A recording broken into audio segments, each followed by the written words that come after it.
Olá, sejam bem-vindos. Está começando mais uma edição do Jornal 360 Graus. Na edição de hoje, você vai ver como as empresas juniores ajudam estudantes da UFBA a entrar no mercado de trabalho. A situação do campus depois das fortes chuvas. E as eleições para a reitoria da UFBA se aproximam. Nossa equipe explica como funciona o processo e os pré-candidatos que já estão se movimentando. Esses são alguns dos destaques que você confere ao longo do jornal.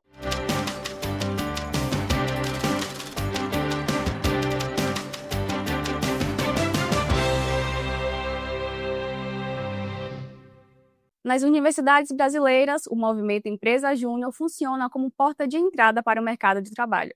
Aqui na UFBA, estudantes como Rebeca Mascarenhas transformam a experiência prática em oportunidades reais. Quem conta essa história é a repórter Mariana Abreu. Hoje, o Movimento Empresa Júnior reúne mais de 1.600 empresas juniores e cerca de 32 mil estudantes em todo o país. As empresas júnior funcionam como um laboratório profissional dentro das universidades, oferecendo vivências de mercado e qualificando estudantes de diferentes cursos. Em entrevista com a estudante Rebeca Mascarenhas, ex-membro da produtora Júnior, a empresa Júnior da Facom, podemos entender melhor um pouco da sua experiência. Eu ouvi sobre a produtora no meu semestre de entrada, mas acabei optando por não me inscrever. E em 2022 eu queria muito vivenciar a universidade, estava num período muito de tentar me descobrir onde eu queria atuar na comunicação.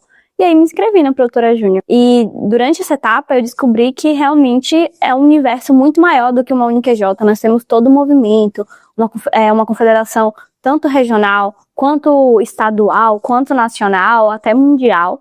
E foi um processo que eu me identifiquei bastante. Aqui é a sede da produtora Júnior, a empresa Júnior da Facom, e o espaço onde Rebeca teve sua primeira experiência com o ambiente corporativo e mercadológico a partir do seu segundo semestre na universidade. Foi na produtora que a estudante de jornalismo acredita que adquiriu habilidades como resiliência, trabalho em equipe e principalmente liderança, tão requisitadas hoje pelo mercado de trabalho. Hoje a gente sabe que o mercado ele é muito competitivo e cada vez mais as empresas estão olhando para as habilidades mais do que das competências. Porque cursos, claro, são muito importantes, a habilidade de um determinado software, alguma determinada skill é muito relevante.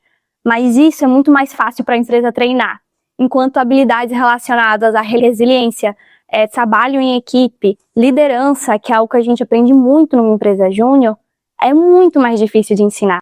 Para aqueles que acabaram de ingressar na universidade, o mercado de trabalho pode ser algo distante, pelo menos na área profissional de interesse. Nesse sentido, as empresas júniores são uma boa porta de entrada, segundo Rebeca, porque permitem que esses alunos tenham vivências com clientes reais e entendam o que esperar do mercado. Muita gente saiu do ensino médio, acabou de fazer 18 anos e entra na universidade.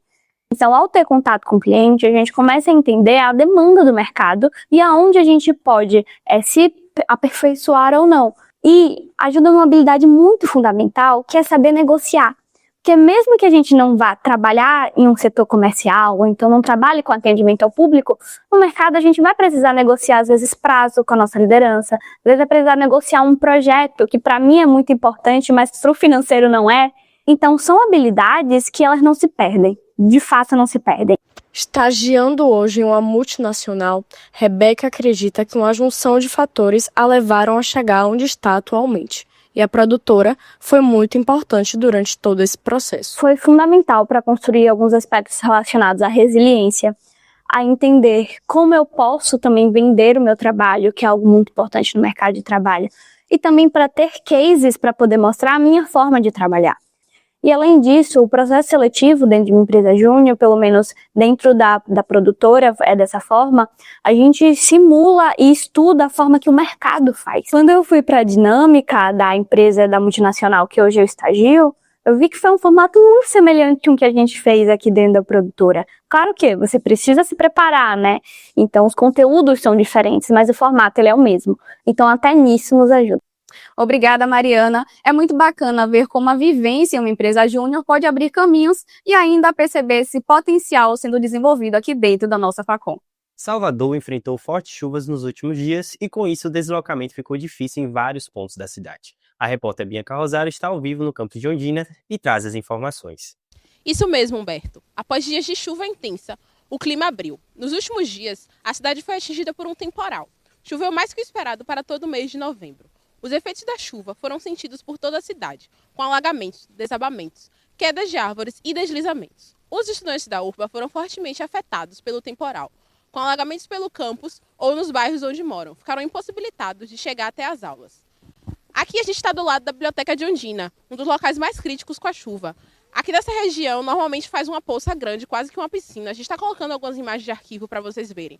No momento, o solo já está mais seco, é possível circular, mas é possível ainda encontrar uma lamazinha pelo local, mas já dá para andar. Eram esperados 108 milímetros para o mês todo, mas só na última quinta, dia 20, choveram 110 milímetros. Ao longo da semana, ainda são esperadas pequenas pancadas de chuva. Estaremos acompanhando os efeitos da chuva para a comunidade durante a semana. Obrigado, volto para o estúdio. A chuva deve dar uma trégua, mas como vimos nas imagens, o deslocamento no campus fica bem complicado nesse período. Agora, uma notícia triste. A morte da cadela Madonna comoveu estudantes e funcionários do campus da UFBA. Muito presente na rotina de Ondina, principalmente perto do restaurante universitário, Madonna virou uma figura querida entre quem circulava pelo campus. Ela tinha diabetes e recebeu cuidados da funcionária Vera, que a adotou e acompanhou até o fim da sua vida. Madonna chegou à UFBA com a cadela M, que hoje enfrenta um grave problema na pata. Estudantes de medicina veterinária explicam que muitos animais acabam acolhidos pela comunidade, mas o ideal seria que tivessem lares definitivos. Eles reforçam a necessidade de políticas mais estruturadas para o cuidado desses animais. O sepultamento de Madonna reuniu estudantes e mostrou o carinho ao longo dos anos pela cadela, que virou parte afetiva da vida no campus. Madonna deixou saudade e também um alerta sobre o cuidado com os animais da universidade. Vamos fazer uma pausa rápida, mas voltamos já.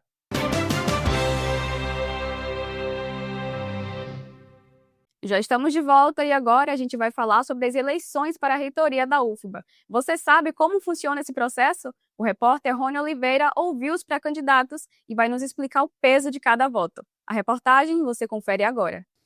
A partir de dezembro, começa a corrida para definir quem deve liderar a Universidade Federal da Bahia, a UFBA. Depois de uma consulta pública, a comunidade da UFBA, por meio do Conselho da Universidade, fará uma votação decidindo uma lista tríplice dos melhores indicados para o cargo de reitor. Essa lista é enviada ao presidente da República. É de praxe que o presidente escolha o vencedor da consulta pública, mas ainda assim ele pode escolher não fazer. Hoje, o Consune é formado por 62 cadeiras, dessas, 60 seguem ativas. Professores são a maioria das cadeiras, somando um total de 44. Já os representantes estudantis possuem 12 cadeiras. Técnicos e servidores possuem um menor peso de voto, com 4 cadeiras. 2 cadeiras deveriam ser ocupadas por membros da sociedade civil, mas nos últimos anos elas seguem vazias por falta de representantes ativos. Até o momento, 4 docentes já se apresentaram como pré-candidatos à reitoria. O Jornal 360 foi conversar com esses nomes em primeira mão para saber como anda a disputa pela maior cadeira da Universidade Federal da Bahia. O que define as regras na escolha do reitor e vice-reitor de cada Universidade Federal do Brasil é uma lei específica. Essa lei delimita especificamente que 70% dos votos devem ser redigidos pela comunidade docente. Hoje, o Conselho Universitário da UFBA segue esse padrão. Perguntamos sobre qual deve ser a prioridade para 2026 para cada um dos pré-candidatos. Para a professora Célia Sacramento, o que é necessário é uma gestão dedicada ao levantamento de inclusão da situação administrativa da UFBA. Para ela, o primeiro passo é claro. Arrumar a casa.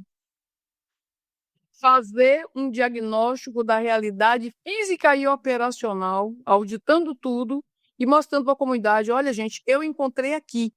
Porque eu sou na área técnica, né? Então a controladoria, a questão da auditoria, vou deixar tudo bem minhas caras. E acho que vai ser bem legal isso. Nunca aconteceu.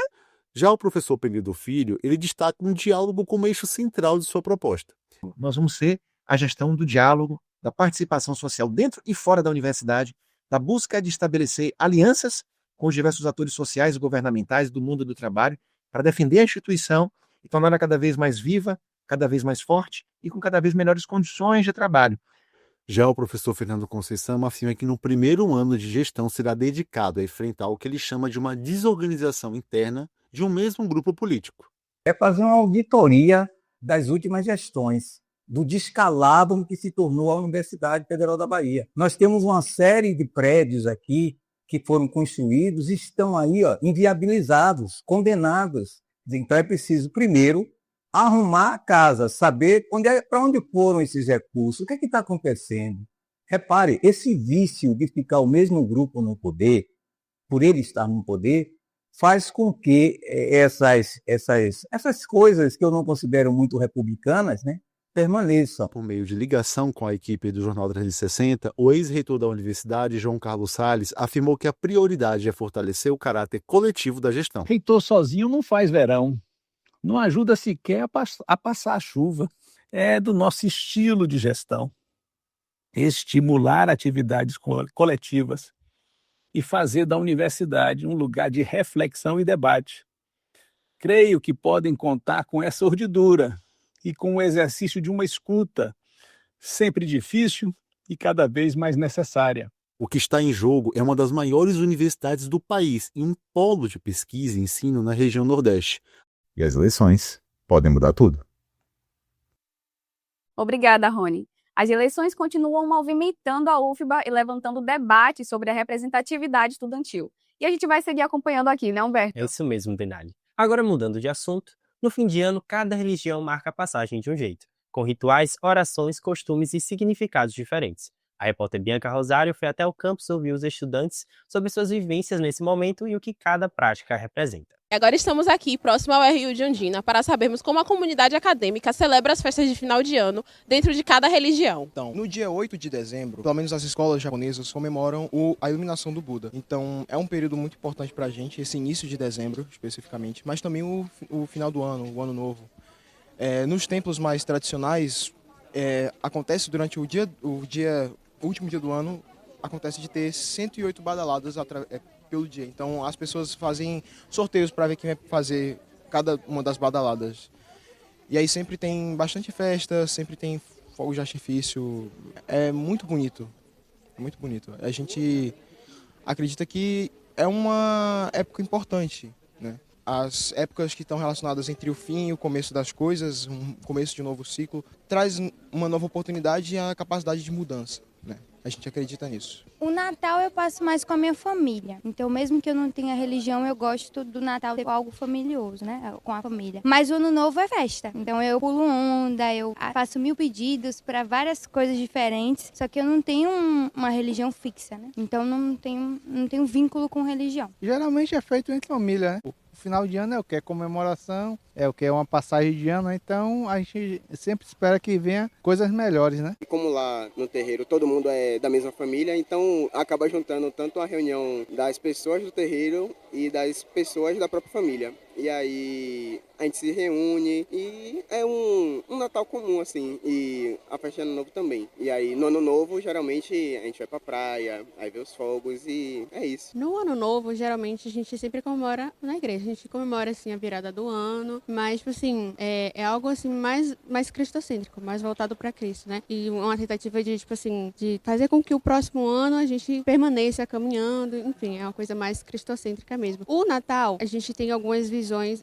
depende muito da congregação da pessoa, mas eu acredito que existem algumas visões assim diferentes. Algumas igrejas não veem problema em algumas pessoas celebrarem o Natal, outras igrejas sim. Outras igrejas, por exemplo, o Testemunho de Jeová, as pessoas elas não comemoram de forma nenhuma, não tem jantar, não tem nada. E algumas outras denominações têm. As pessoas fazem o jantar, estão ali com suas famílias comemorando, mas não é a visão tipo assim, do Natal. É também uma visão mais cristocêntrica, né, voltada mais para Cristo, assim. Comemorar, a gente sabe que não é a data oficial, né, do nascimento de Cristo, mas ainda assim é uma simbologia. E por que por exemplo, tem algumas igrejas em que as pessoas, né, os membros não costumam, por exemplo, decorar suas casas. Algumas decoram, colocam pisca-pisca, colocam, não daquele negócio redondo, não, aquele negócio redondinho que coloca na parede, a guirlanda, mas, por exemplo, não coloca árvore de Natal nem Papai Noel, porque elas acreditam que ali possui uma simbologia que diverge, por exemplo, seria uma simbologia pagã, né, então a árvore de Natal, ela traz o sentido dos presentes. Os presentes quem traz é Papai Noel. Então o foco ele não passa mais a ser Cristo, passa a ser o Papai Noel. Bom, é isso, Humberto e Denali. Após circularmos pelo campus, o que ficou foi,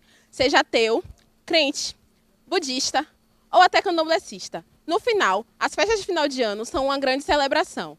Voltamos pro estúdio. Obrigado, Bianca. Cada fé celebra de um jeito, mas todas usam esse período para fechar um ciclo e começar o próximo. A gente vai ficando por aqui. Muito obrigada pela companhia. Até a próxima edição do Jornal 360 Graus. Tchau, tchau.